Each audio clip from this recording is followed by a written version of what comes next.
share with me your experience of being discriminated against or even bullied because you are Chinese American? It is a reality for us living in the United States as Chinese Americans and as minorities. The concept of racism and discrimination and being bullied is just not unusual for us. There are a lot of incidents in which we counter something like that, but what I want to do is just point out some of the ones that I remember because they meant something to me at that time. I recalled shortly after I came to the United States, and that was in 1967. And I went grocery shopping with my parents, and my mother was sorting out the fruits that she wanted to buy. And a white shopkeeper came over and told us to leave. He said, "Go back to Chinatown, chop, chop, chop." And we were very angry, but we didn't say anything and we left. I felt very bad for my parents who had to endure racism at their age. As a Chinese American, what concerns do you have about the specter of McCarthyism reappearing, which many have believed the anti-China policy of House Speaker Kevin McCarthy will lead to?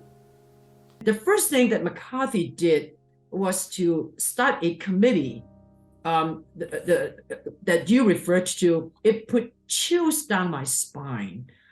To me, it is a resurfacing and re-energizing of this very racist Red Scare period in which so many innocent people were thrown into jail for just very, very flimsiest of evidence.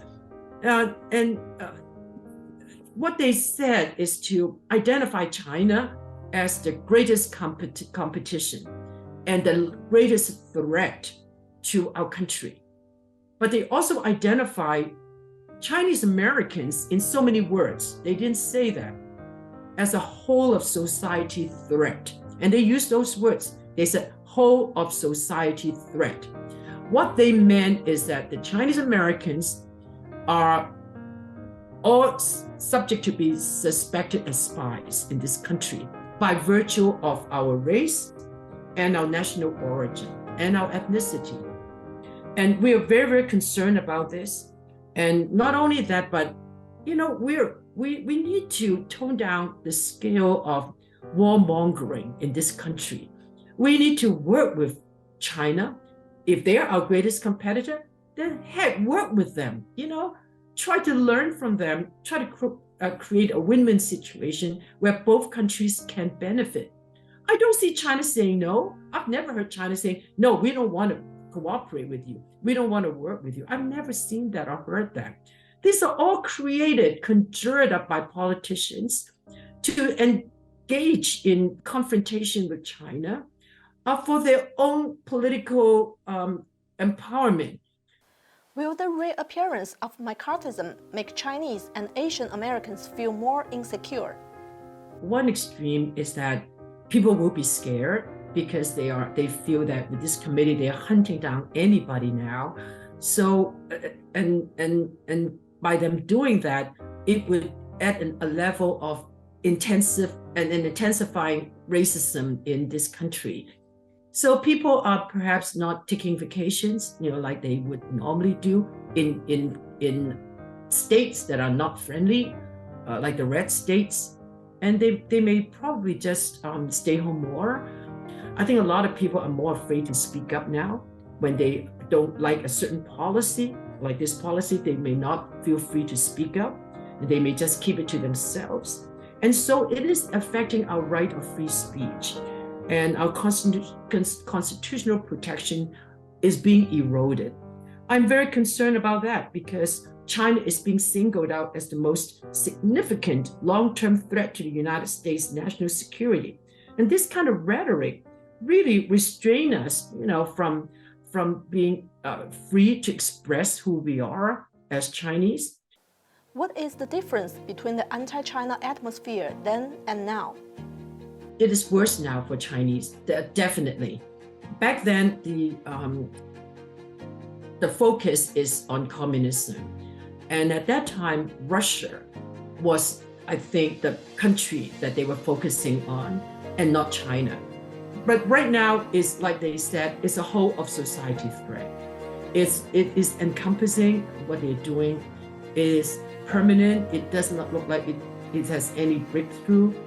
Back then, it was the 4 years, 1950 to 1954 was the period of Red Scare.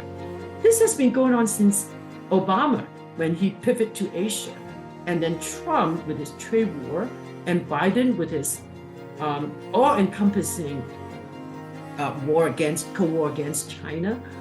So we do not know how much longer this would last. So I'm concerned about individuals, as I am concerned about Chinese Americans as a group, as a society.